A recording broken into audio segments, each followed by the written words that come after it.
في الفيديو ده هعرفكم 5 طرق افطار صحي ازاي تعملوه من غير عيش وهتقوموا شبعانين جدا وقيمه غذائيه عاليه. لو انتوا اول مره تشوفوني ما تنسونيش في المتابعه وكومنت ولايك، ويلا نشوف الطرق مع بعض. الطريقه الاولى نجيب 3 بيضات هنحط عليهم ملح وفلفل اسمر، لو عايزين تحطوا بابريكا تمام. هنقطع بقى خضار سبانخ وممكن نستبدلها ببقدونس، وحطيت فلفل الوان وبشرت جزرايه لو عندكم كوسه او اي نوع خضار تقدروا تحطوه. وحطيت عليهم معلقه كبيره زيت زيتون ودهنه بسيطه في الصينيه، وصبيت الخليط فيها ودخلتها الفرن 10 دقايق بالظبط استوت وطلعت. تاني فطار معايا زي البيتزا كده بالظبط، وممكن نستغنى عن العيش التورتيلا خالص. يلا نشوف الطريقه مع بعض. في طاسه على النار هنحط شويه زيت زيتون، وقطعت نص طماطمايه حطيتها، وحطيت فلفل هالبينو وحطيت زيتون، ونزلت عليها ببيضتين تحطوا عليهم فلفل اسمر طبعا وملح، وحطيت رشه كده من الجبنه الموتزاريلا ودي طبعا اختياري. وكان عندي عيش تورتيلا انا كنت عاملاه بدقيق القمح الكامل، وكنت حاطه عليه رده، يعني كان اغلبيته رده، بس حطيته وكمت بعد الحبتين، بس هو نفعني صراحه في الوصفه. وبس كده الوصفه سهله وجميله ومشبعه جدا، مش هتاخد منكم وقت. الوصفه الثالثه عباره عن فطاير بالسبانخ، ويلا نشوف الطريقه.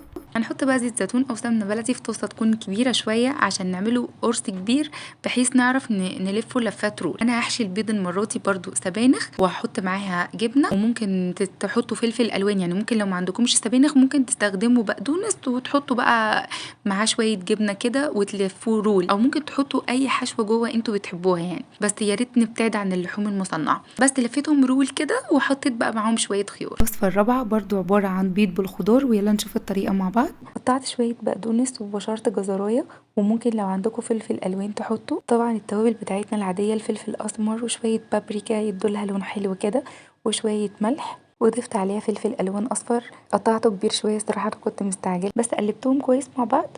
وحطيت سمنه بلدي او ممكن تحطوا زيت زيتون. انا خدوا بالكم انا بحط الاول يعني بسيب الطاسه تسخن خالص، وبعد كده اضيف الدهون اللي انا عايزاها، الدهون الصحيه بس. وبعد كده عملت قرص وحطيت فيه نص قطعه كده من الجبنه القريش، وقلبته كده وحطيت شويه حبه البركه، وبس كده. وحطيت معاه خيار. عايزه اقول لكم ان هو كان جدا ومشبع برغم ان انا ما استخدمتش عيش. ودي الوصفه الاخيره معايا، يلا نشوف الطريقه مع بعض. انا هنا بشرت خياره واحده وصفيتها من الميه كويس، وحطيت فلفل الوان. انتوا ممكن ما تستخدموش فلفل الوان خالص، تستخدموا بيضه واحده بس او ممكن بيضتين على حسب ما تحبوا. وهوزعها كده في جريل او طاسه تكون طبعا غير لاصقه فيها زيت زيتون، ونوزعها زي البانكيك كده. حطيت بين الطبقات جبنه كريمي، وممكن تسيبوها ساده زي ما هي، وحطيت جبنه كريمي برضو على الوش وشويه حبه البركه، وبس كده. يا رب تكونوا استفدتوا من الفيديو، ما تنسونيش في كومنت ولايك.